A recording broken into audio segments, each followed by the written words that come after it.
Alright, welcome back to Wmma Now with your host Chuck Stevenson coming at you with a fight review. So we're going to Miami, Florida for Combate Global. We're going to the Atomweight division.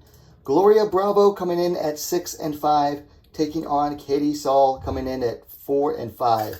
And this is being billed, interestingly enough, as a North versus South fight, because Katie Saull, her nickname is the Queen of the North, and Gloria Bravo comes from Chile, which is the farthest or southernmost country in South America. So it's North versus South as far as America goes. Anyway, interesting note before we get into the fight itself. Bravo missed weight. She weighed in at 109. So that's 3 pounds over the absolute atomweight limit.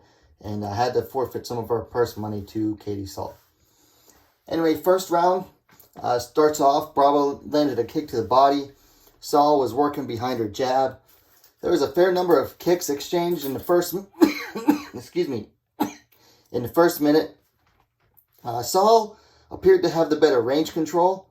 Bravo did her best, and she would land best when she came forward throwing punches. So she just started coming forward throwing punches. She actually did pretty good. Saull, on the other hand, she did best on the outside, sniping, just throwing strikes from range. Whereas Bravo, like I said, she needed to get inside to land volume.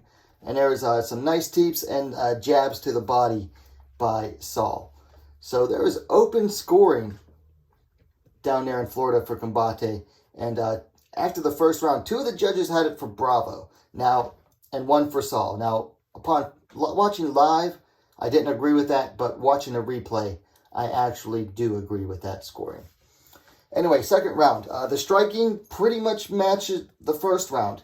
You know, lots of varied kicks. Bravo coming forward, throwing volume aggressively. Saull stayed on the outside, countering and sniping. A lot of countering. And Saull really started to adapt and use her push kick more to halt Bravo's momentum. So after the second round, the opening scoring had all 3 judges had it tied up going into the third. So for the third round, Saull caught a Bravo kick early and converted it to a takedown, straight in the guard. From there, Saull landed some ground and pound. Now, Bravo at one point threatened a triangle armbar. Looked like it was going to be pretty tight, but Saull was able to escape and then threaten the back before both ended up returning to Bravo's guard. And shortly after that, Saull decided that she was going to let Bravo up because she was doing good on the feet. So Bravo gets up off the ground and just starts coming forward, swinging super aggressively. And Saull used that momentum of Bravo's against her, dove for the takedown, got it, and the round ended with Katie Saull on top in the guard of Gloria Bravo. So it went to the judges' decision. And all 3 judges had it unanimously for Katie Saull, winner via decision. So this was a little bit of an upset. Gloria Bravo was the number 2 ranked atomweight in Combate, just behind number 1, Ana Palacio. So a little bit of an upset here. There's definitely going to be some shakeups in the rankings here. Will Katie Saull move all the way up into number 2? I don't know. It's hard to say. But I think Gloria Bravo will definitely be down outside of number 2 whenever Combate finally updates their rankings. Now, Bravo's aggressiveness, it seemed to be working at first. I mean, she won the first round on 2 of the judges' scorecards. But, you know, I mentioned that Katie Saull, she started using her push kicks, her teeps, to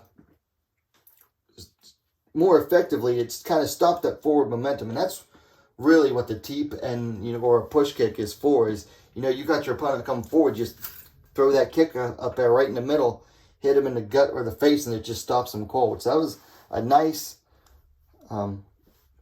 nice adapting by Katie Saull after the first round. So big question here: at 6-6. In a record and 36 years old, where does Gloria Bravo go from here? Now, Combate seems to like her. She does fairly well there. I don't see her going anywhere quite yet, but you got to wonder, like, you're 36 years old. you've got a 500 record. How much longer are you going to be doing that? I mean, she definitely has some big flaws, like her takedown defense.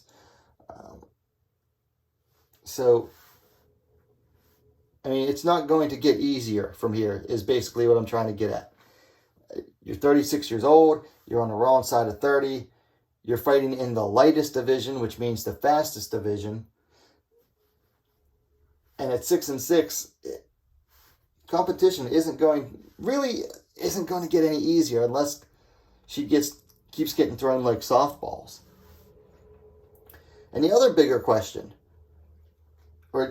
question, I should say, which is even bigger, what is next for Katie Saull now? Does she stay with Combate? Was this just a one-off, or are they going to keep her on? And if they keep her on, what are they going to do next with her? Because she just beat their number 2 ranked atomweight. Okay, let's talk things to work on for Katie Saull. Let's talk about her first. I didn't like what I saw as far as her reaction time. She was countering a lot, but she was also getting hit a lot, meaning she was a little slow in her reaction time. Now you can fix this. There's a lot of speed drills and a lot of reaction drills. I think if she works on that more, she can learn to time those counters better and work on her head movement more. Head movement and footwork. You got to use them in combination. So work on that. For Gloria Bravo, obviously her takedown defense, but also the biggest thing and the reason that she was able to get taken down more easily was because of her over-aggressiveness. So, I mean, her aggressiveness was working for her up until the moment it didn't, and she got taken down. So you got to be able to control it. For fights to make, sticking with Gloria Bravo, well, it's going to be hard to match her up because she's much more experienced than most of the other ladies in Combate Global. I think the nearest one that they have signed right now, if they don't want to go outside, would be Wmma Park. Wmma Park just had a good fight against Ana Palacios, the number 1 atomweight.